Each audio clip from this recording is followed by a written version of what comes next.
మధురం మధురం నీ వాక్యం, నా త్రోవకు దీపం నీ వాక్యం.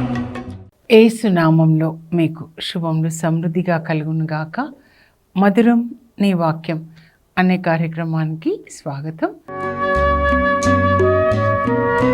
మధురం మధురం నీ వాక్యం, నా త్రోవకు దీపం నీ వాక్యం.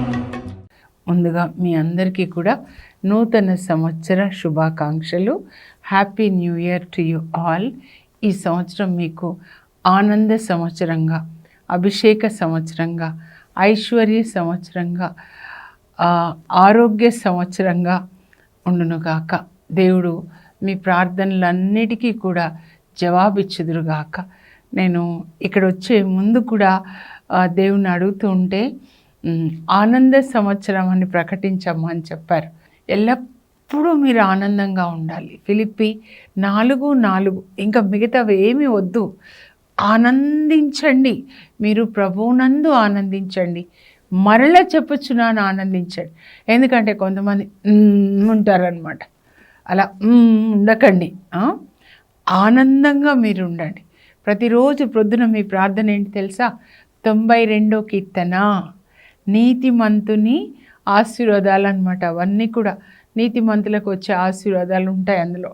92:10 ఏంటి అంటే, నేను నీకు అడవి ఎద్దునకి ఇచ్చిన బలాన్ని ఇచ్చి నీ తలని క్రొత్త తైలంతో, ఆనంద తైలంతో అభిషేకిస్తాను.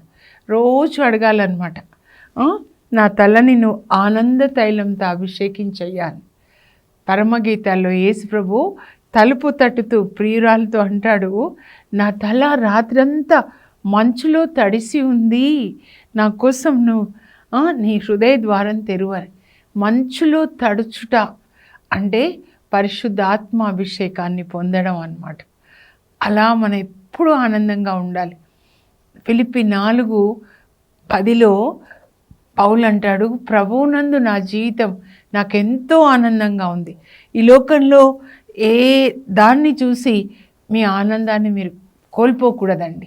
లోకంలో ఏదేం జరుగుతుంది, లేకపోతే నా అక్క మాట్లాడలేదు, నా కొడుకు మాట్లాడలేదు, నాకు ఆఫీస్లో ఎవరు మాట్లాడలేదు, పరిస్థితులు ఏమీ సరిగ్గా లేవని.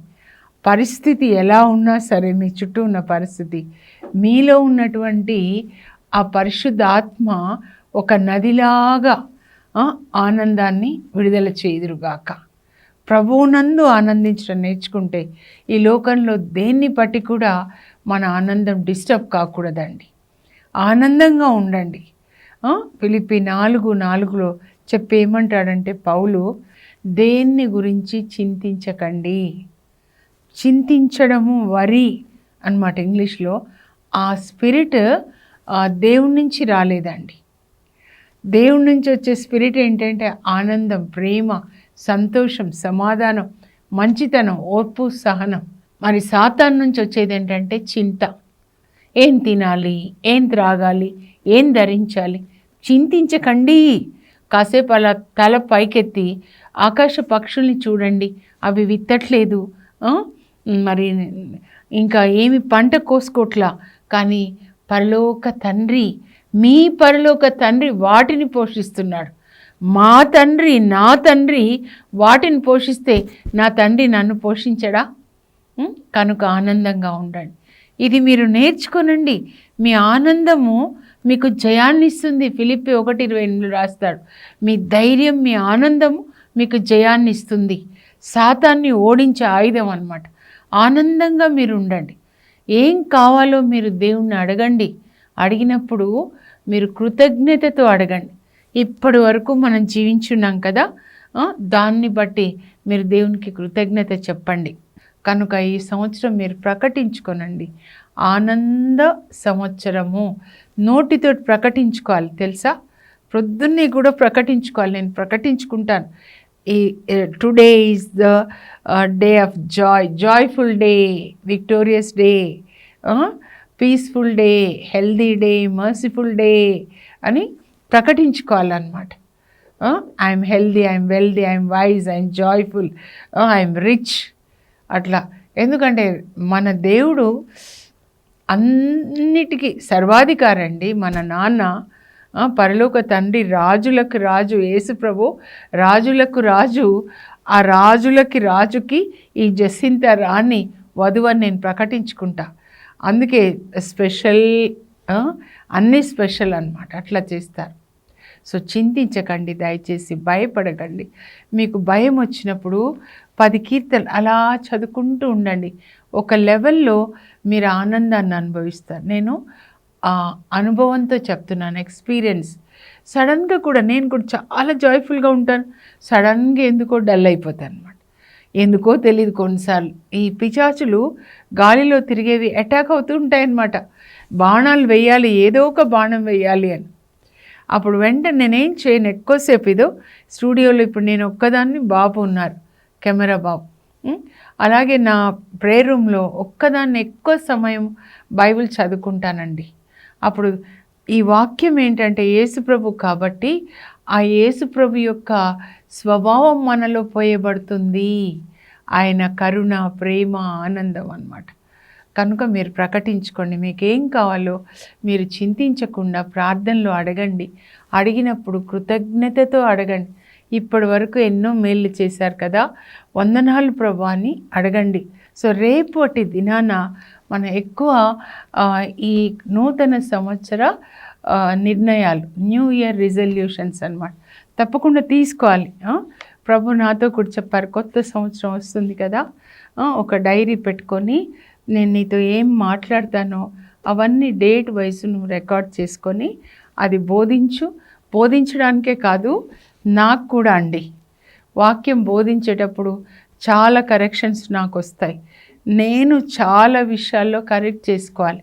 ప్రభు చెప్తారు ఈ విషయంలో, anything that is unchrist like is sin అన్నమాట. క్రీస్తులో లేని ఏ స్వభావం మనలో ఉన్నా అదే పాపం అన్నమాట. ప్రతిరోజు క్రీస్తు రూపంలోనికి మారాలంటే ఒక 100% అనుకోండి యేసుప్రభు క్యారెక్టర్, కొద్దిగా 5, 6, 7 మెల్లమెల్లగా అన్నమాట. అది వాట్ ఈస్ సిన్ అని అంటే anything unchrist like in me is sin. So చాలా మారాలి నేను కూడా, ఓకేనా. అయితే ఈరోజు ఏంటంటే న్యూ ఇయర్ కదండి. ఈరోజు మన చర్చ్ మదర్హుడ్ ఆఫ్ మేరీ, మరియ మాత మాతృత్వ పండుగ కొనియాడుతూ ఉందండి. ఎందుకంటే ఆ తల్లి గర్భంలో నుంచి మరి యేసుప్రభు లోక రక్షకుడు పుట్టాడు. అయితే ఇంకొకటి ఏంటంటే అసలు బిగినింగ్లో ఏం పండుగ అంటే ఇది నేమింగ్ ఆఫ్ జీసస్, యేసు ప్రభుకి పేరు పెట్టిన రోజండి. లూకా సువార్త 2వ అధ్యాయంలో 21వ వచనం అన్నమాట. ఈరోజు anything that we celebrate base should be the word of God అన్నమాట. Bible is Christ centered Bible. So any feast should be connected to Jesus అన్నమాట. అది చాలా ఇంపార్టెంట్. క్రిస్మస్ యేసు ప్రభు యొక్క పుట్టుక, అలాగే ఈరోజు యేసు ప్రభుకి పేరు పెట్టిన రోజు అన్నమాట. అలాగే మరి గుడ్ ఫ్రైడే అంటే యేసు ప్రభు మన కొరకు సిలువలో మరణించిన రోజు అన్నమాట. యాక్చువల్గా బిగినింగ్లో గుడ్ ఫ్రైడే అని పిలవలేదండి, దాన్ని గాడ్స్ ఫ్రైడే అని పిలిచారనమాట. స్లోగా మార్పు వచ్చింది. దేవుడు మన కొరకు మనిషిగా పుట్టి మన పాపంల కొరకు సిలువలో మరణించిన రోజు. ఈస్టర్ అంటే యాక్చువల్గా ఈస్టర్ కాదండి, రిజరెక్షన్ ఆఫ్ జీసస్. ఆయన మరణాన్ని గెలిచాడు, మన మరణాన్ని గెలిచాడు అన్నమాట. అలా ప్రభు మోక్షారోహణమైన మన కొరకు పరలోకాన్ని తెరిచాడనమాట. అట్లా any festival when we celebrate we should have the roots from the Bible అన్నమాట. No deviation from the Bible. So ఈరోజు యేసు ప్రభుకి పేరు పెట్టిన రోజు అండి. లూకా 2:21. 8వ రోజున బాబుకి సున్నతి చేసి యోసేపు మరియ తల్లి, అంటే జోజప్ప గారు మరియ తల్లి దేవదూత సూచించినట్లుగా బాబుకి యేసు అని నామకరణం చేశారు. నామకరణం చేసినప్పుడు ఏమవుతుంది, నామకరణ పండుగ ఈరోజు. అంటే రోమన్ రికార్డ్స్లో యేసు ప్రభు పేరు ఎంటర్ అయిందనమాట.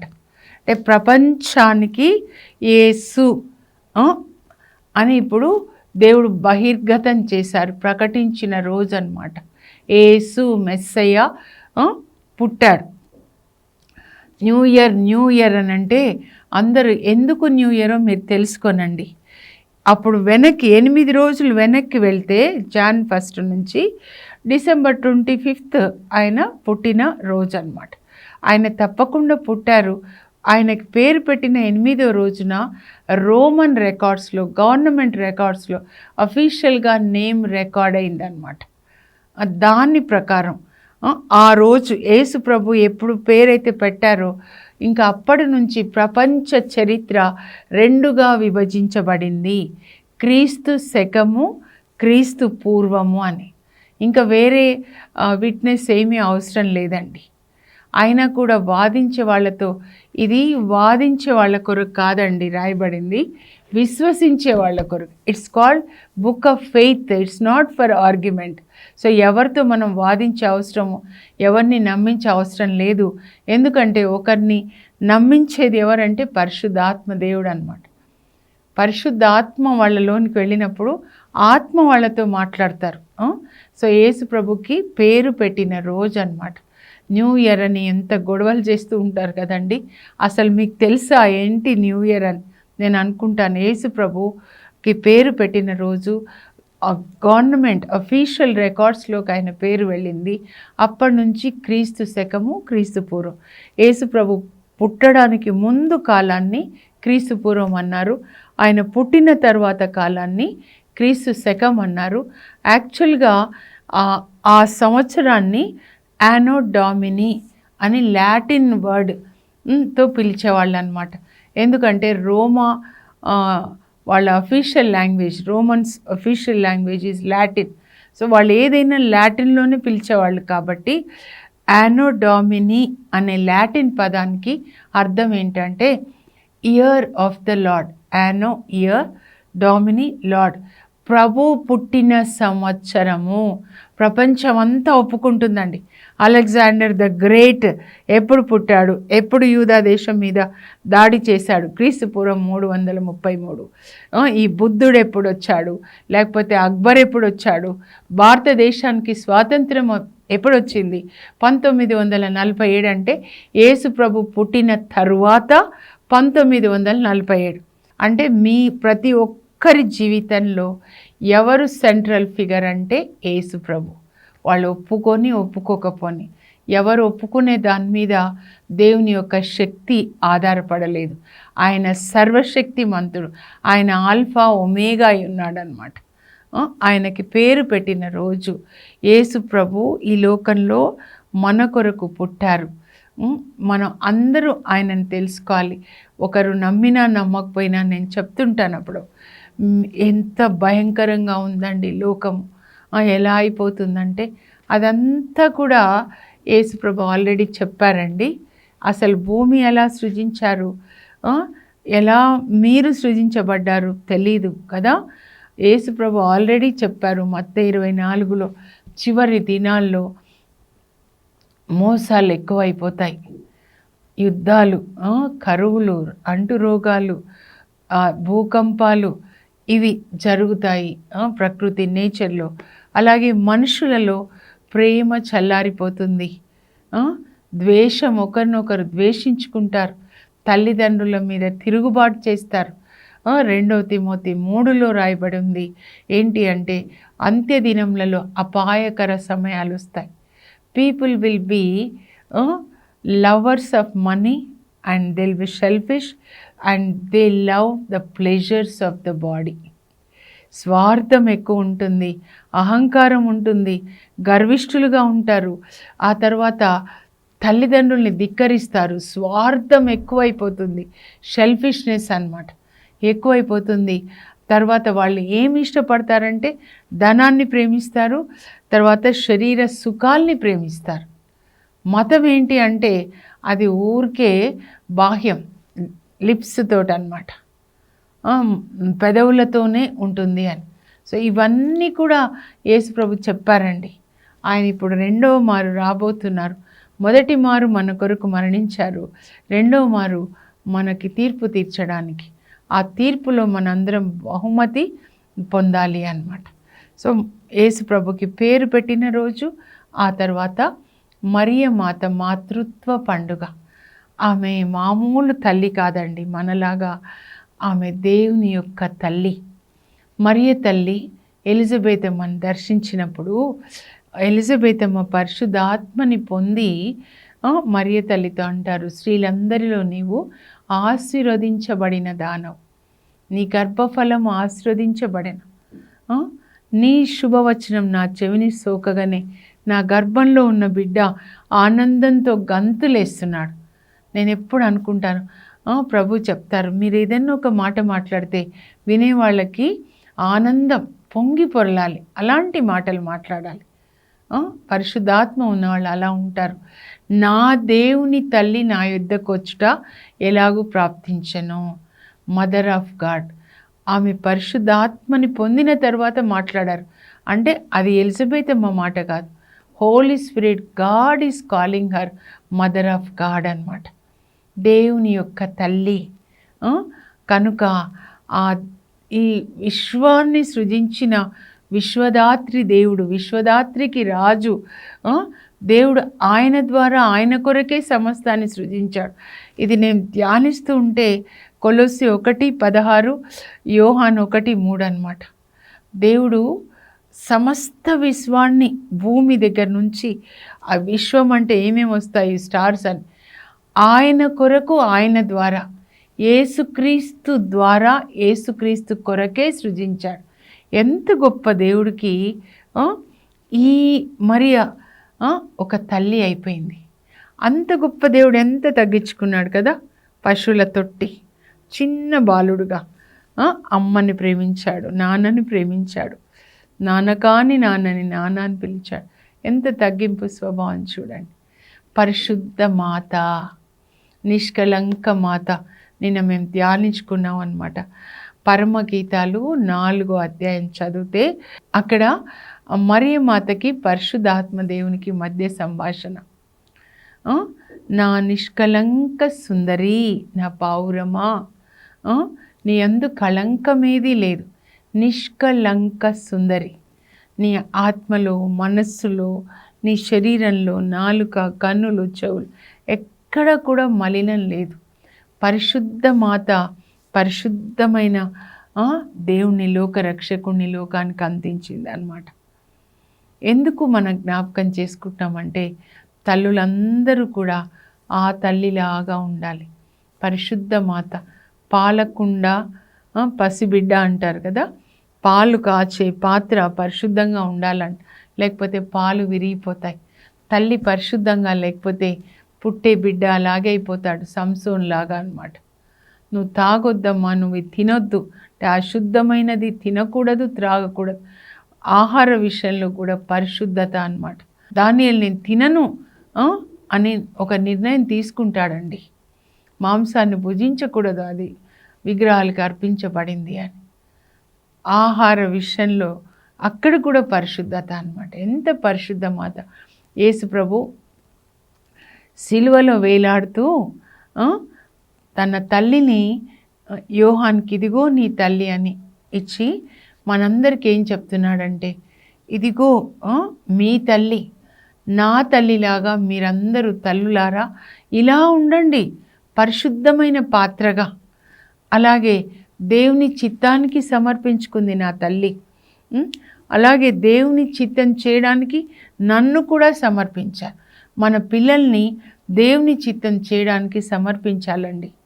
ఒక యోఖేబేద్, మోషే వాళ్ళ మమ్మీ, ముగ్గురిని కూడా దేవుని చిత్తానికి సమర్పిస్తారు.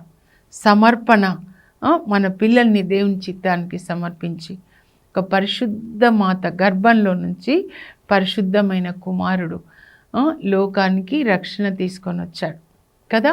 అలా ప్రతి తల్లి కూడా పరిశుద్ధాత్మని పొందాలి. దేవుని వాక్యాన్ని రిసీవ్ చేసుకున్నారు ముందు, పరలోక తండ్రి దగ్గర నుంచి వాక్యాన్ని రిసీవ్ చేసుకున్నారు. మరి పరిశుద్ధాత్మ ప్రభావం వల్ల ఆ వాక్యాన్ని గర్భం ధరించారు, లోకానికి యేసుప్రభువుని అందించారు. ప్రతి తల్లి ఎలా ఉండాలంటే, మీరు వాక్యాన్ని దేవుని దగ్గర నుంచి కాకపోయినా ఇదిగో ఇక్కడ బైబిల్లో నుంచి మీరు వాక్యం రిసీవ్ చేసుకోవాలి. మీ జీవితము మీరు వాక్యంతో గర్భం ధరించాలి, పరిశుద్ధాత్మని పొందాలి. అప్పుడు పుట్టబోయే బిడ్డ కూడా పరిశుద్ధమైన బిడ్డగా ఉంటాడనమాట.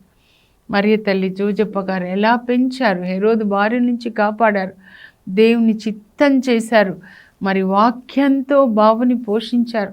12 సంవత్సరాల వయసులో వేద పండితుల మధ్యలో కూర్చొని వాళ్ళని ప్రశ్నలు వేస్తూ ఉన్నారు. లేఖనముల పట్ల ఆసక్తి, జీల్ ఫర్ ద స్క్రిప్చర్స్ అన్నమాట. అంటే అలా పెంచారు. అలా మనం పిల్లల్ని పెంచాలండి. పుత్రులు ప్రభు ఇచ్చు వరం, తనయులు దేవుని బహుమానం. దేవుని బిడ్డల్ని దేవుని కొరకు పెంచి దేవుని కొరకే మనము సమర్పించాలి. దేవుని బిడ్డలుగా పెంచాలి, మన బిడ్డలుగా పెంచకూడదు. పెద్ద బాధ్యత అన్నమాట. ఈ సంవత్సరం అంతా కూడా ఒక బాధ్యత కలిగిన తల్లిగా ప్రతి తల్లి పిల్లల్ని వాక్యంతో పోషించేటట్లు, ప్రేమతో పోషించేటట్లుగా తల్లులను అభిషేకించమని ప్రార్థన చేసుకుందాం. పరలోకపు మా తండ్రి, మీ పరిశుద్ధ నామమునకు స్తోత్రం కలుగును గాక. ప్రభా, మరియ తల్లి పరిశుద్ధ మాత ఎలా వాక్యాన్ని మీ నుంచి స్వీకరించి పరిశుద్ధాత్మని పొంది మరి యేసు ప్రభుని లోకానికి అందించారు. అలాంటి పరిశుద్ధమైన తల్లులుగా ప్రతి తల్లి ఉండేటట్లుగా, అలాగే వాక్యంతో పిల్లల్ని పోషించేటట్లు, ఇంటిలో పరిశుద్ధమైన వాతావరణం ఉండేటట్లు, కేవలం తల్లి మాత్రమే కాదు, ఎలా జోజప్ప గారు యేసుప్రభుని పెంచారు అలా ప్రతి తండ్రి కూడా దేవుని స్వరాన్ని విని బిడ్డలని దేవుని వాక్యంలో పెంచేటట్లుగా ఇద్దరూ కూడా ప్రేమ కలిగి జీవిస్తూ భార్య భర్తలు ప్రతి దంపతులు పిల్లల్ని దేవుని వాక్యంలో పరిశుద్ధమైన వాతావరణం, ప్రేమ వాతావరణంలో పెంచి మీ సేవకు అర్పించడానికి కృపని దయచేయండి.